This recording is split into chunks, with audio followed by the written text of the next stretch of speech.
Bueno, buenas tardes. Mi nombre es Emilio Rosati. Voy a comenzar a intentar dar una clase por este medio bastante atípico. Quisiera que alguno, por favor, me confirme si se escucha. Solo uno o dos nomás, cosa de que me quede tranquilo y podamos seguir.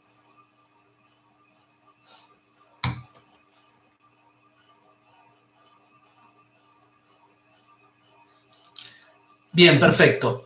Vamos a poner algunas pautas para esta clase. Esto es Derecho Constitucional 2 o el clásico Derecho Constitucional. Les voy a pedir que no hablen demasiado en el chat porque nos vamos a perder. Si hay algunas preguntas, lo que vamos a hacer es, a lo último, y con la ayuda de Lucía Papacián, que está conectada, y es que nos ayuda en la cátedra, vamos a recabar las preguntas y podemos las contestamos en el momento, y si no, después damos alguna dirección o algo por el estilo para contestarlas. Primero de todo vamos a encuadrarnos un poquito. Esta clase, que está pensada para 2 horas más o menos, la vamos a intentar dar en 40 minutos conforme me han dicho. Si es necesario nos extendemos un poquito más, lo hacemos. Me van a disculpar la desprolijidad del pelo, la pandemia y el aislamiento voluntario, no voluntario, sino obligatorio, me impiden ir a la peluquería. Vamos a tratar el Poder Judicial en el día de hoy. Como dije, vamos a intentar medio desordenadamente acortar esta clase y dejar algunos puntos en claro. Lo primero que vamos a decir es que estamos en esta clase de Derecho Constitucional, estamos hablando de uno de los 3 poderes del Estado. Es decir, que para introducir vamos a decir que existe desde hace mucho tiempo lo que se llama la teoría de división de poderes, que ha nacido con aquellos pensadores Locke, Hobbes y Rousseau para contrarrestar la monarquía absoluta, es decir, para no concentrar en una sola persona o en un solo órgano todo el poder. Es así que entonces se crea la clásica teoría de división de poderes y se divide el Estado en 3 poderes. Le voy a pedir a los chats del costado, que me desconcentran bastante, porque no estoy acostumbrado, que si hay algún reclamo y todo se haga después, por favor, sobre todo por incluir en alguna lista, etc. Bueno, continuamos. Se divide entonces el poder que tiene el Estado en 3 funciones. En este orden, porque así están en nuestra Constitución Nacional, el poder legislativo, el poder ejecutivo y el poder judicial. En este orden, legislativo, ejecutivo y judicial. Nos vamos a concentrar en la clase de hoy en el Poder Judicial. Para hablar de Poder Judicial, lo que primero tenemos que tener en cuenta es que en nuestro país, siempre vamos a hablar de nuestro país, esto es derecho constitucional argentino, en nuestro país el Poder Judicial tiene un doble orden. Este doble orden está dado, se da de la siguiente manera. Existe un Poder Judicial que comprende a todo el país, a toda la Argentina, y después está el Poder Judicial local, el Poder Judicial provincial, que existen tantos poderes judiciales como provincias tiene nuestro país y Ciudad de Buenos Aires. Es decir, 24 poderes judiciales, uno por provincia y Ciudad de Buenos Aires, por un lado, Poder Judicial local o común, y por el otro, el Poder Judicial federal, que es el Poder Judicial común a todo el país, a todo nuestro país, a toda la Argentina. Como estamos hablando de la Constitución Nacional Argentina, vamos a hablar del Poder Judicial Federal, este que comprende a todo el país, y no del Poder Judicial de alguna provincia. Entiendo que en esta clase, si fuese presencial, habría por lo menos alumnos de Santa Fe y de Entre Ríos. En este caso, algunos ejemplos durante las clases podríamos dar del Poder Judicial Local de Santa Fe y algunos del Poder Judicial Local de Entre Ríos. Para ahorrar tiempo y para también no confundir, no lo vamos a hacer, sino que nos vamos a concentrar a lo largo de esta unidad, que son 2 unidades de Poder Judicial. Nos vamos a concentrar en el Poder Judicial Federal, este que comprende a todo nuestro país. Lo primero que hay que decir es que el Poder Judicial Federal, este que nosotros vamos a estudiar en Derecho Constitucional, es de excepción. Es decir, que lo común, lo que normalmente sucede, es que si existe un caso, lo tome el Poder Judicial Provincial, el de la provincia, el local. Vamos a un ejemplo.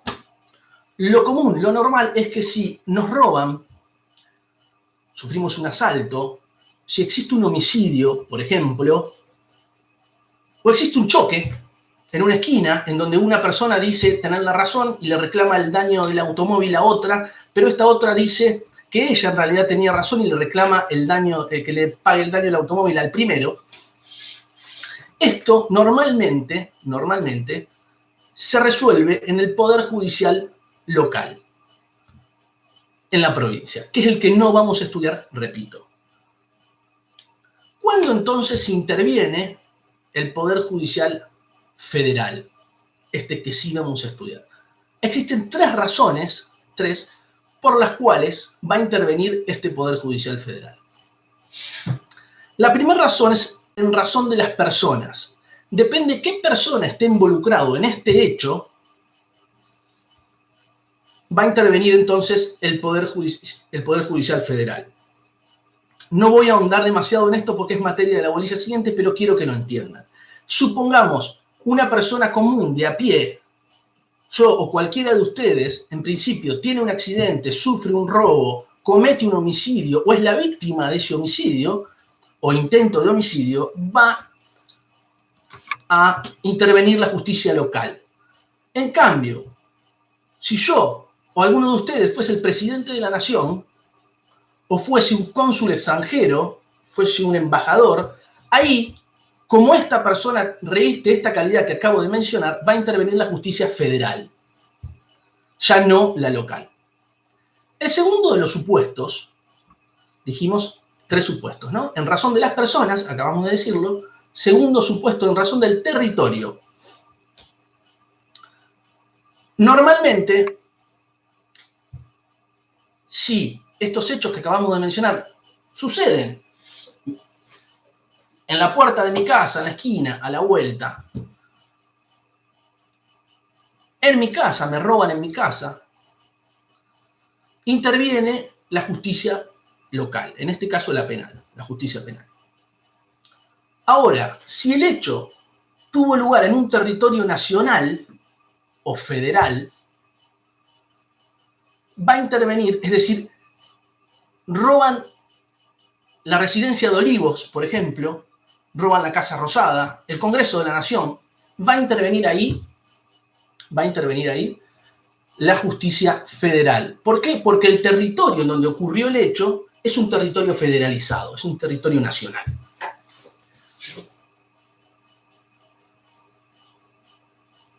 Hago un paréntesis aquí muy breve y digo lo siguiente. No todos los hechos que sucedan en ese territorio federal o en ese territorio nacional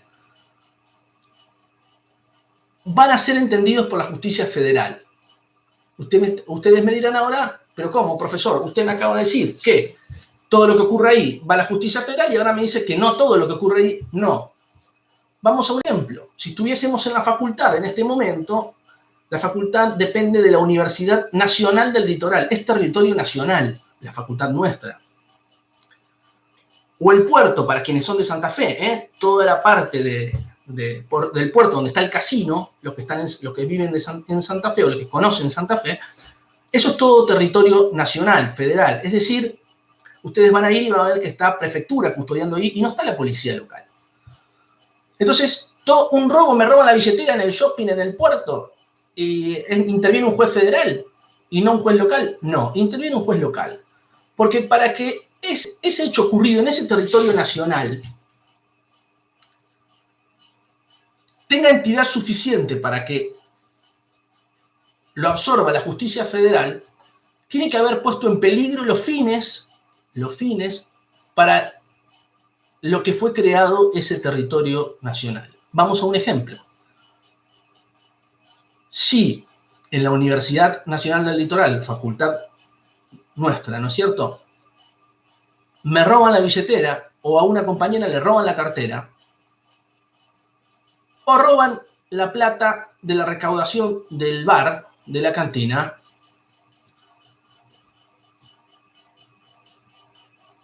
eso no puso en peligro los fines para que fue creada la universidad, ¿no? Solamente fue un robo. Entonces va a entender la justicia local. En cambio,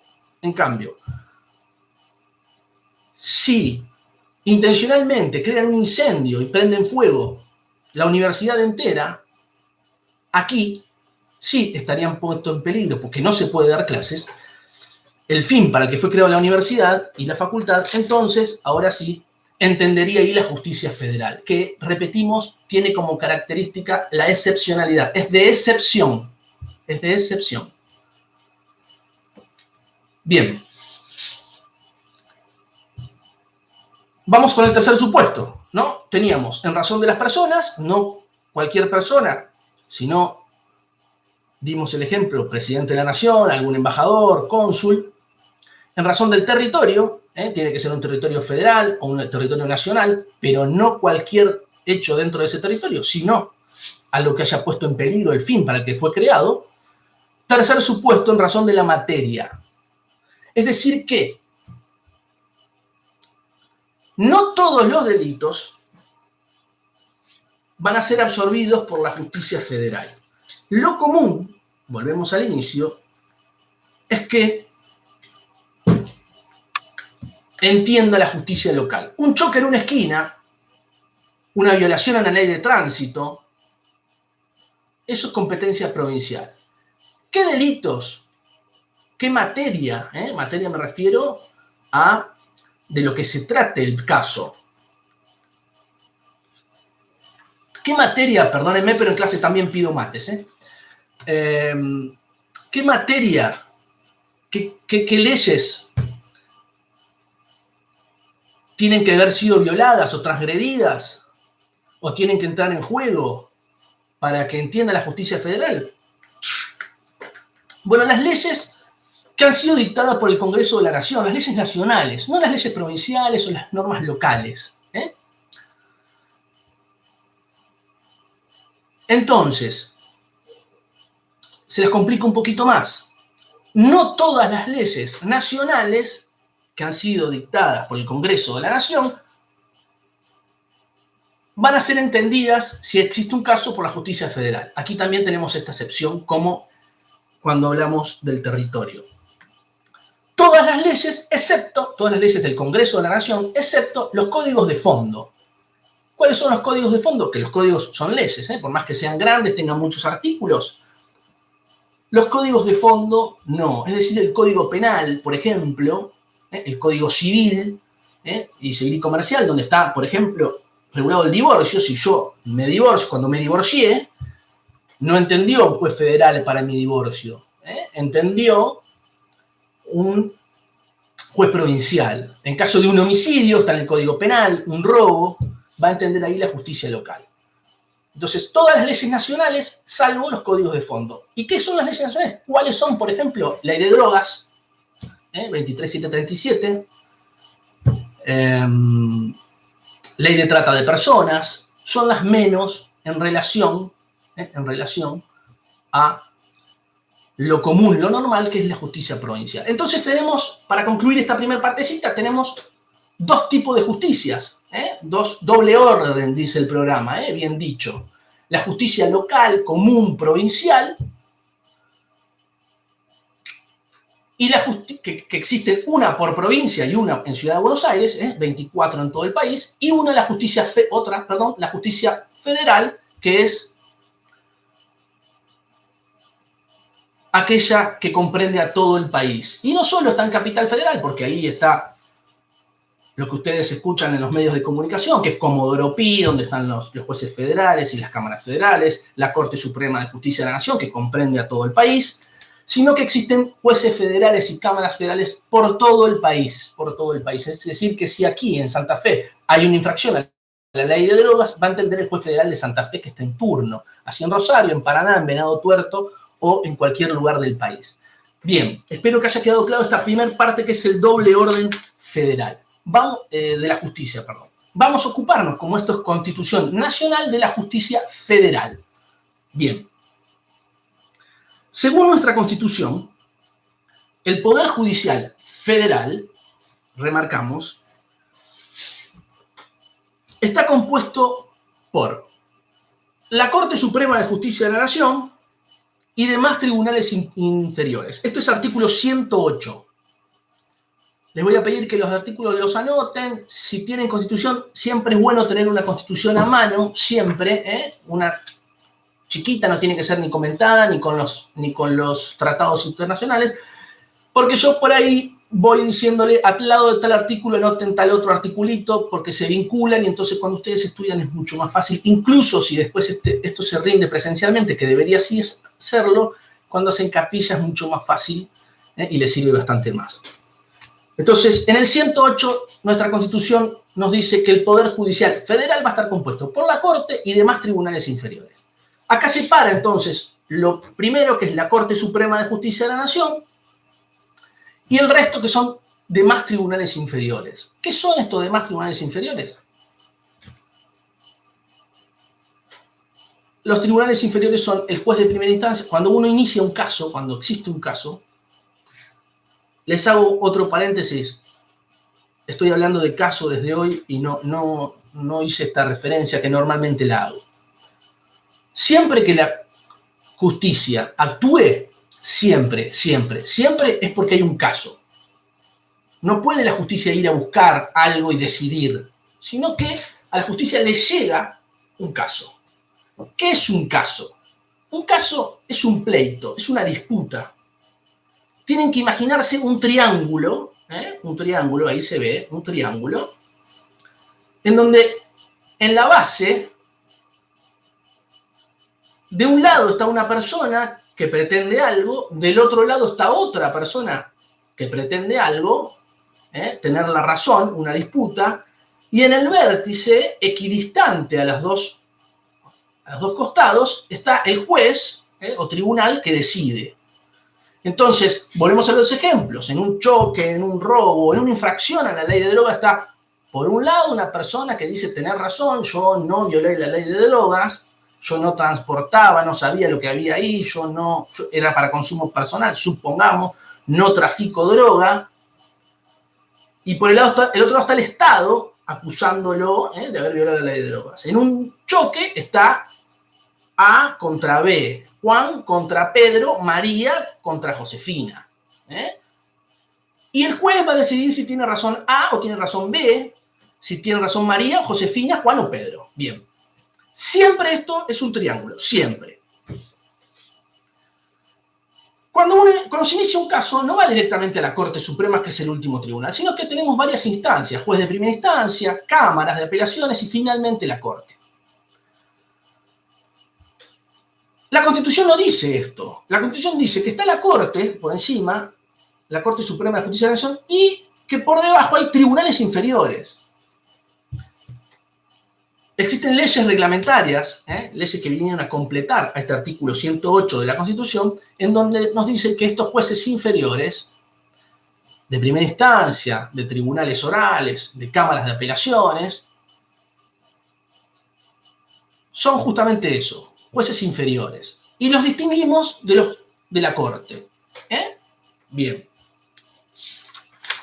Vamos a saltearnos algunos puntos del programa que no son esenciales a los fines de poder cumplir lo más posible con los temas de la clase, por lo pronto los más importantes y los que más preguntamos en el examen. Existen materiales después para completar los temas que no damos, que están en el programa, que se los vamos a ir diciendo, aparte de la bibliografía obligatoria que siempre mencionamos, a Vidar Campos, el Tratado de Vidar Campos y el Tratado de Rosati, que son en los que más nos basamos en nuestras clases. Entonces te dijimos que tenemos el 108 de la Constitución, la Corte Suprema, siempre dentro de la justicia federal, no local, no provincial, la Corte Suprema y jueces inferiores. Vamos a empezar a hablar entonces brevemente de la Corte Suprema de Justicia de la Nación. Como acabamos de decir, la Constitución Nacional nos dice existe una Corte y jueces inferiores. No dice cuántos miembros tiene la Corte, no dice si pueden aumentarse, si pueden disminuirse, dice que hay una Corte. La primera instalación de la Corte se da en 1863, donde juran los primeros integrantes. En un principio fueron 9 miembros de la Corte, el número era 9, luego se fue modificando, pasó a 7, a 5, volvió a 9, actualmente son 5.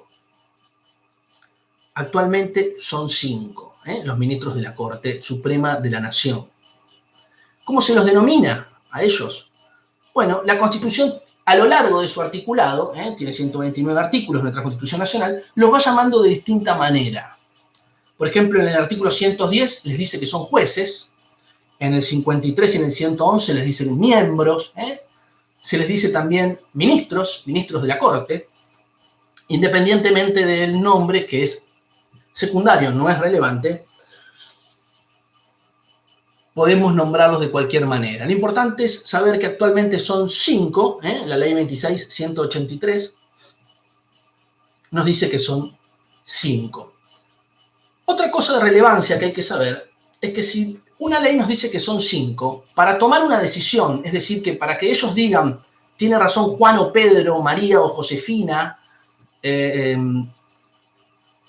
en un pleito, en un caso, que llega eventualmente a la Corte, tienen que coincidir 3 en esa decisión. 3 tienen que decir tiene razón María o 3 tienen que decir tienen razón Josefina.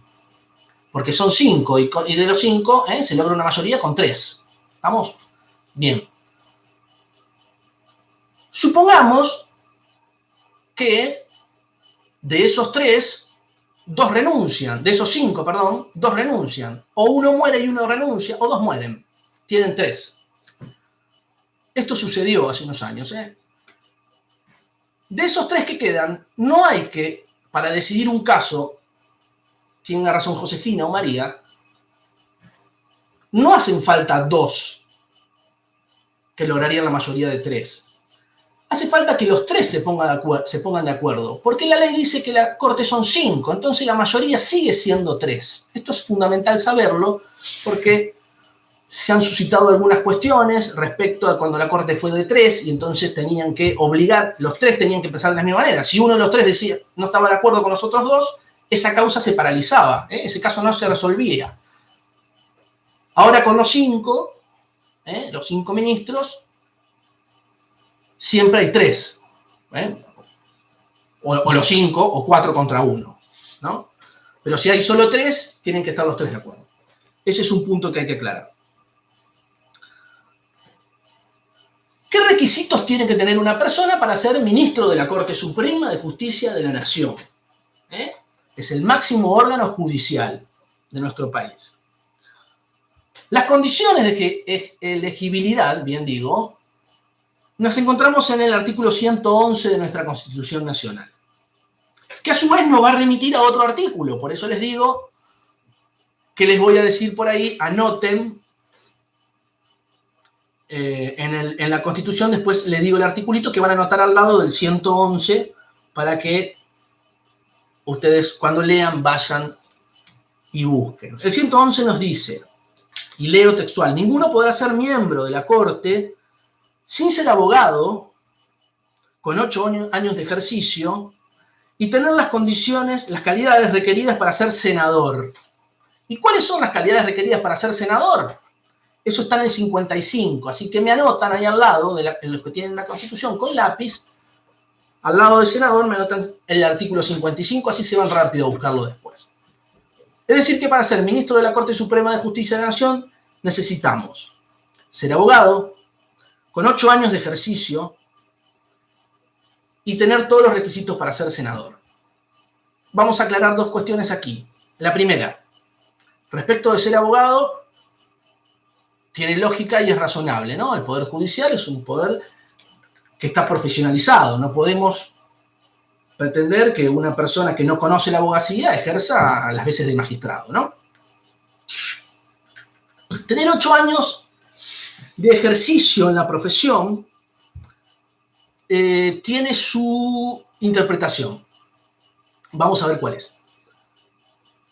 Mi caso, por ejemplo, perdón la autorreferencia, pero viene bien para el ejemplo, yo jamás ejercí la abogacía.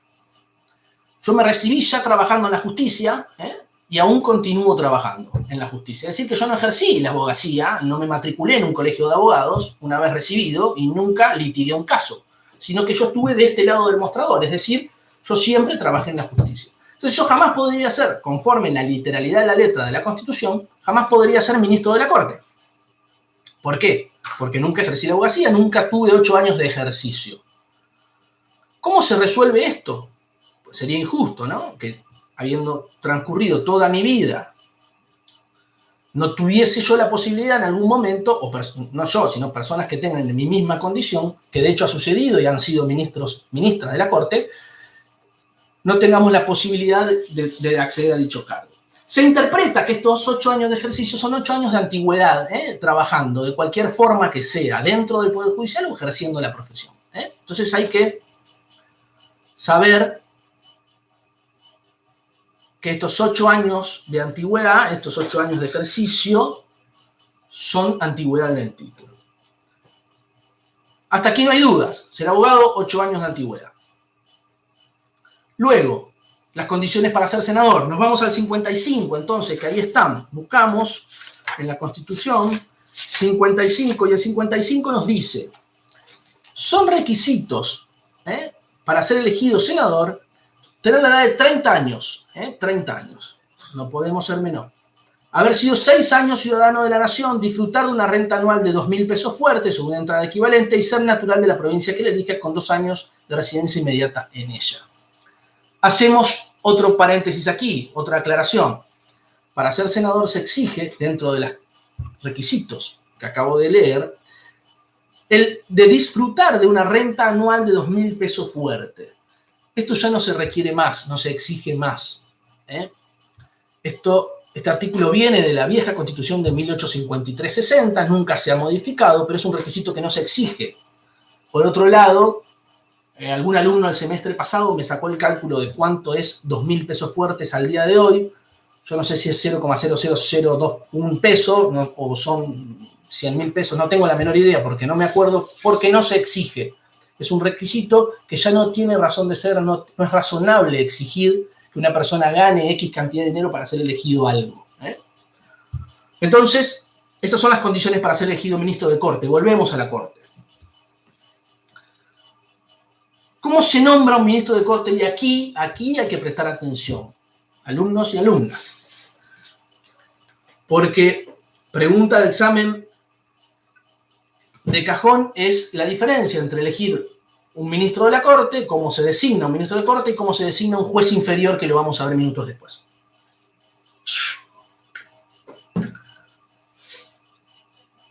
Para designar un ministro de la Corte tenemos que irnos al 99, inciso cuarto de la Constitución. Nos vamos al 99. Bajo el 99 tenemos varios incisos que son las atribuciones que tiene el presidente de la nación. Entonces el 99, inciso cuarto, nos dice que el presidente de la nación nombra a los magistrados de la Corte Suprema con acuerdo del Senado por 2/3 de sus miembros presentes en sesión pública convocada al efecto.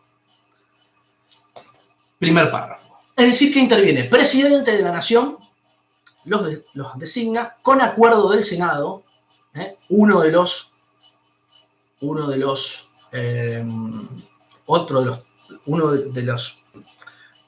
poderes del Estado, presidente, poder ejecutivo, Senado, una de las cámaras del poder legislativo, designa a un miembro del tercer poder, que sería el poder judicial. El presidente con acuerdo del Senado. Aquí hacemos otra aclaración.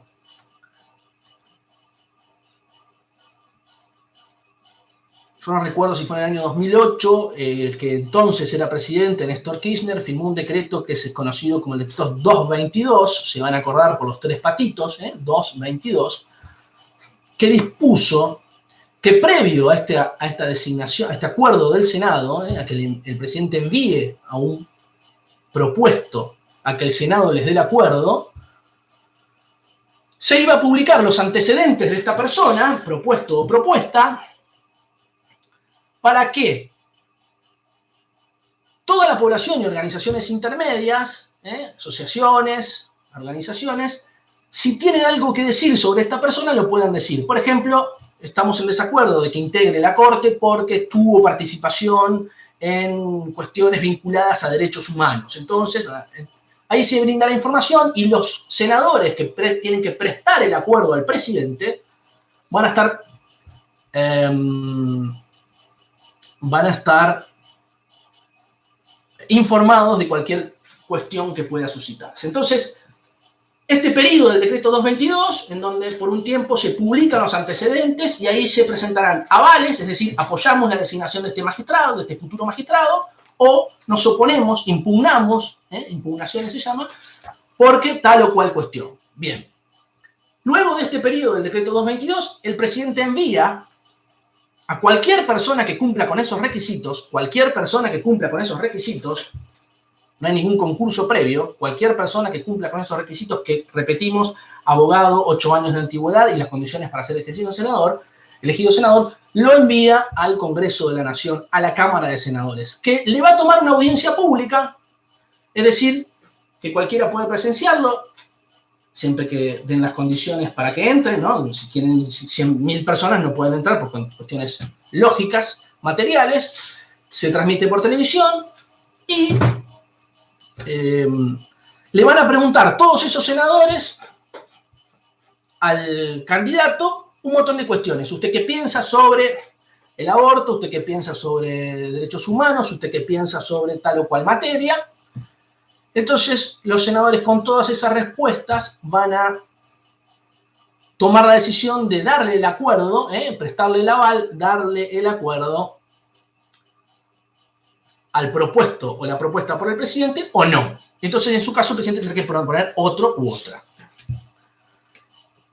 Quienes ahora en tiempos de cuarentena hay un poco más de tiempo, valga la redundancia, en sus casas pueden tranquilamente ingresar a YouTube y ver las audiencias públicas de los que actualmente son ministros de la Corte. Yo tuve oportunidad de presenciar una en vivo, mi padre es un ministro de la Corte, entonces son 5 o 6 horas, creo, están divididos en varias partes, no sé, tampoco es para que lo vean entero, pero hay varias bolillas y varias unidades y varios temas de derecho constitucional que son perfectamente expuestos, no solo por Rosati, sino también por Rosenkrantz y los otros ministros actualmente integrantes de la Corte. Lo buscan en YouTube, es muy lindo de ver. Termina eso, el Senado presta acuerdo, se publica el decreto, tenemos ministro de Corte. Así se designa un ministro de la Corte. Presidente, acuerdo del Senado. Intervienen dos. Presidente, acuerdo del Senado. Acuérdense de esto, dentro de 2 o 3 minutos volvemos. La Corte tiene un presidente, se elige entre ellos, se juntan los 5 y se vota. El que tiene más voto gana, se pueden votar a sí mismo. ¿Cómo se remueve un ministro de la Corte? ¿Cómo sale un ministro de la Corte? Primero, porque renuncia. Puede renunciar, se va. Segundo, cumple los 75 años. La Constitución dice, más adelante en la bolilla está, no creo que lo veamos hoy, que todos los jueces van a continuar en sus cargos mientras dure su buena conducta hasta los 75, perdón. Ahí tenemos 2 fallos para ver, el fallo Fait, en primera instancia, no en primera instancia, sino el fallo Fait que resolvió la justicia sobre el propio ministro Fait, que declara nulo esa cláusula de la reforma del 94, la reforma constitucional del 94 dice que hasta los 75, y luego la actual composición de la Corte falla el fallo Schifrin, después Lucía les va a pasar los dos fallos para que lo tengan, en donde dice que está bien incorporado esa cláusula en la reforma del 94 y a los 75 los jueces deben cesar en sus cargos. Entonces un juez se va por renuncia, cumple 75 años, por muerte, lógicamente, y por remoción. ¿Cómo se remueve? Por juicio político.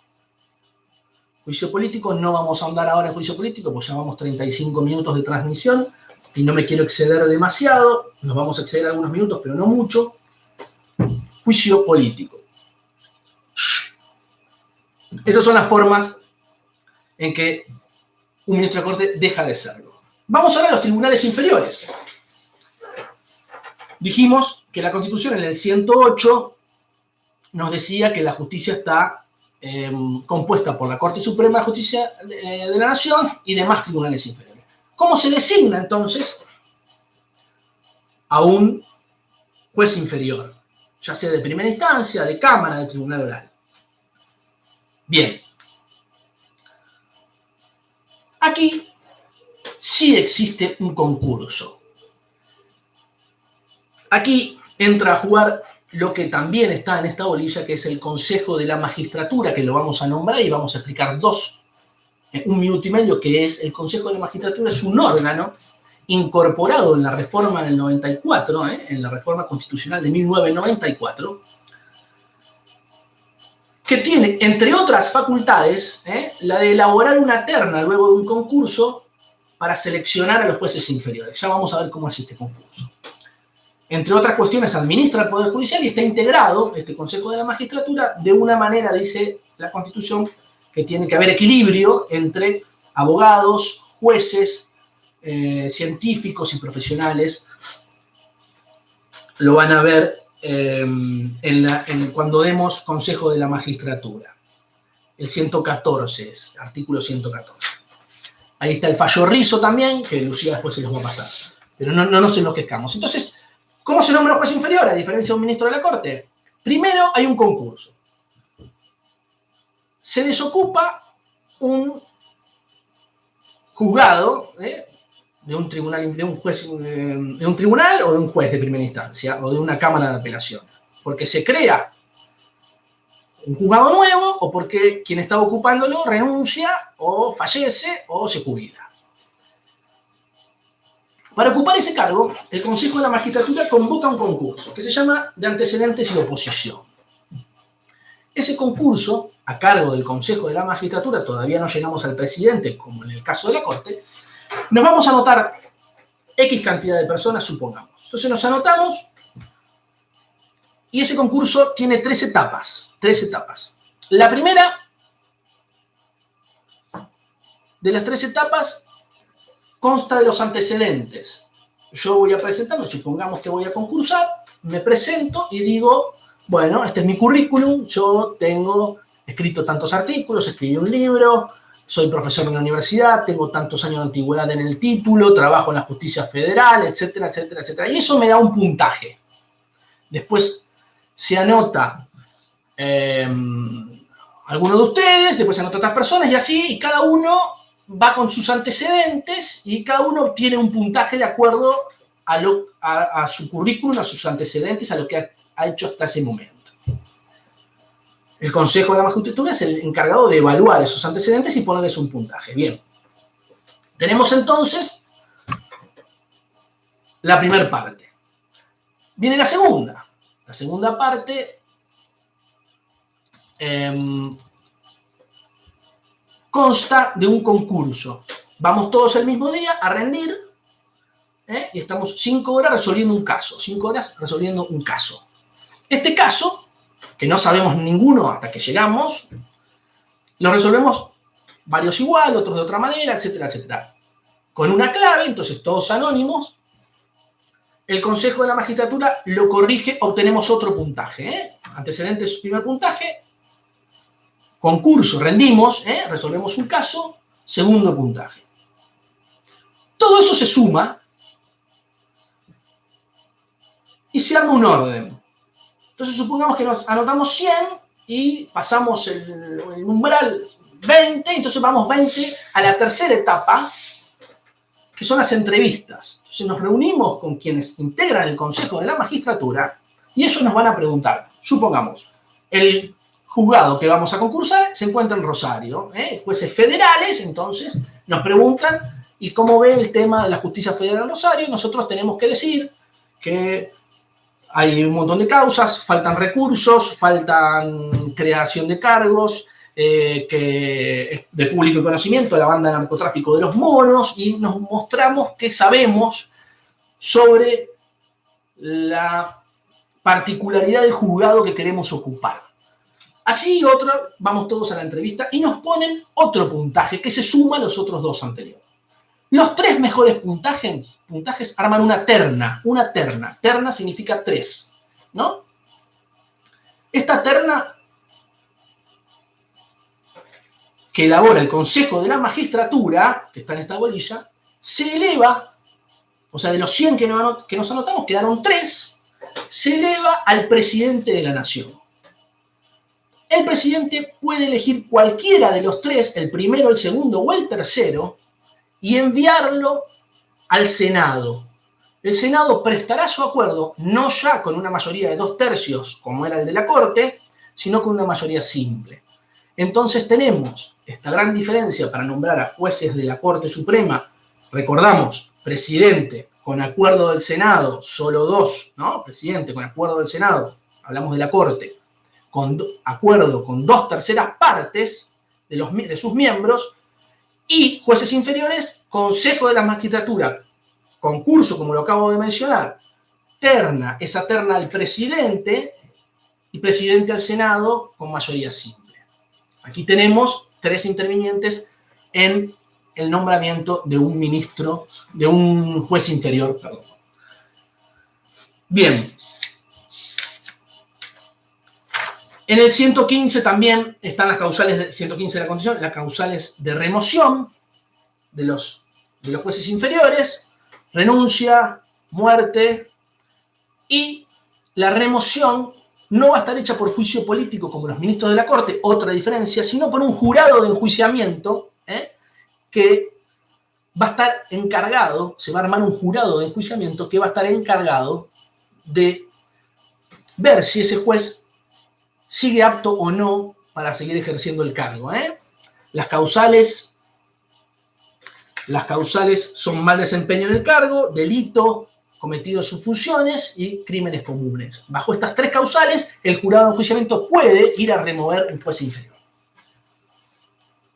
Hasta aquí vimos entonces, 42 minutos, 43 casi, el doble orden de justicia. Repasemos en 30 segundos lo que hicimos hasta ahora. El doble orden de justicia, justicia federal, justicia provincial o local.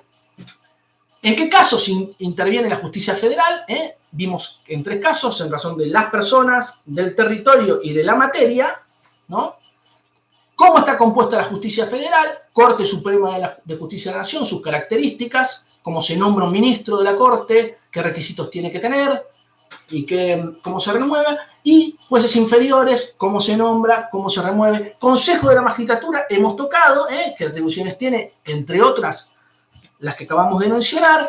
Quedan, para redondear esto, lo voy a mencionar, no lo voy a profundizar. Independencia del Poder Judicial. El Poder Judicial tiene una característica fundamental y nosotros venimos de la Constitución norteamericana, donde nace esto, que es también de Europa, por supuesto, pero en la Constitución lo tratamos igual que en la norteamericana. La independencia del Poder Judicial debe ser independiente de los otros 2 poderes. Y para ser independiente y poder fallar conforme a derecho sin tener presiones, la Constitución Nacional les da 2 garantías que le acuerdan esta independencia. La primera es la inamovilidad del cargo. Dijimos hoy que todos los jueces permanecen en sus cargos mientras dure su buena conducta hasta los 75 años. O sea que salvo que te hagan un juicio político o el jurado de enjuiciamiento te remueva por una causal de mal desempeño, de delitos cometidos en sus funciones o crímenes comunes, el juez va a continuar en su cargo, no viene un jefe y lo echa.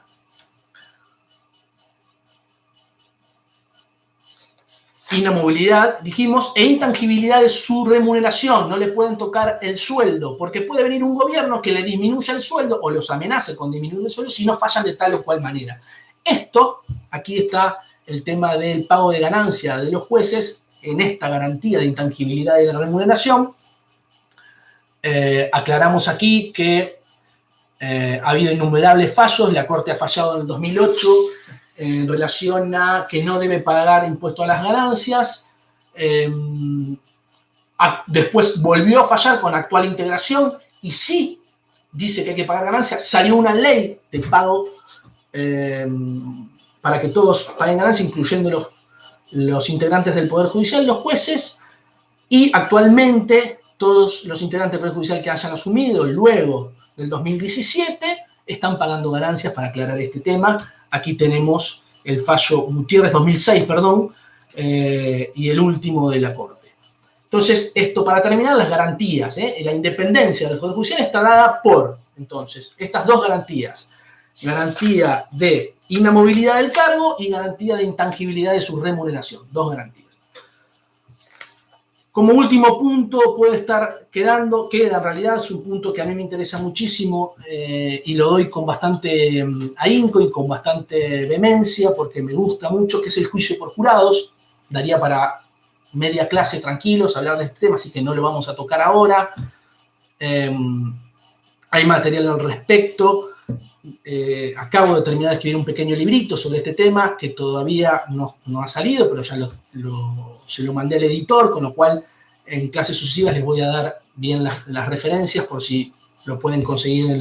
Voy a darle uno o dos a la biblioteca de la facultad para que puedan conseguirlo, y si no, ahí en la misma librería también podría estar el libro de juicios por jurados, que es un tema interesante y ve a la justicia desde otra óptica. También es un punto que tocamos en los exámenes. Vamos 46, 47 minutos. Si quieren escribir algunas preguntas, las voy contestando rápidamente. Y si no, creo que tienen ustedes un grupo de WhatsApp con Lucía Papacián. Ella ahí puede recibir algunas preguntas. Las agrupamos e intentamos algún medio de contestación respecto a esta bolilla de Poder Judicial. Entonces me quedo a la espera de un par de minutos a ver si hay alguna cuestión que responder, y si no, vamos a dar por concluida.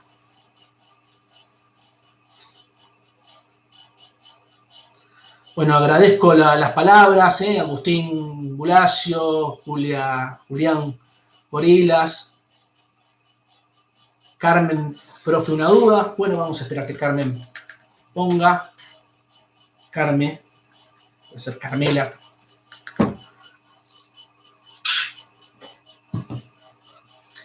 Gracias, Sofía. Gracias, Aldana Vázquez.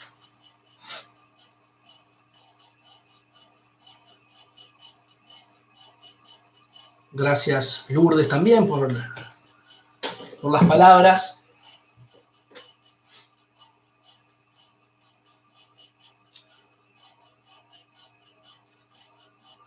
¿Podría repetir las causas de remoción de un juez inferior? Las causales de remoción: mal desempeño en sus funciones, delitos cometidos, mal desempeño, delitos cometidos en sus funciones, es decir, que utiliza su función para cometer delitos, y crímenes comunes.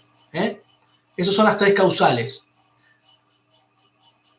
Hacemos 15 segundos de mal desempeño. ¿Cómo se desempeña mal un juez? Bueno, un juez puede mal desempeñarse no aplicando una ley vigente, o cuando resuelve sucesivamente no valorando siempre una prueba, o no teniendo en cuenta las pruebas que le arriman al caso, o no trabajando directamente, es decir, se le prescriben todas las causas, se le van cayendo las causas porque no las mueve. Estos pueden ser causales de mal desempeño. Nunca un juez puede ser removido por lo que escribe en su sentencia, salvo que no esté aplicando el derecho. Podemos estar de acuerdo o no con lo que falla un juez, pero si aplicó el derecho no sería mal desempeño. Espero que haya quedado respondida la pregunta. Bueno, gracias a las palabras, gracias. Sí, el librito ahí dice Marcia Rúa. Sí, Lucía seguramente, o yo después les voy a comunicar cuando esté en la librería. Muchas gracias a ustedes por aguantar casi 50 minutos de esta clase. Esperemos volvernos a vernos pronto con otro tema o profundizando esto. Les mando un saludo a todos y cualquier cosa que haya quedado nos vamos comunicando. Que tengan buenas tardes y como última cuestión es quedémonos en nuestras casas y cuidémonos entre todos, hay que aguantar un poco más.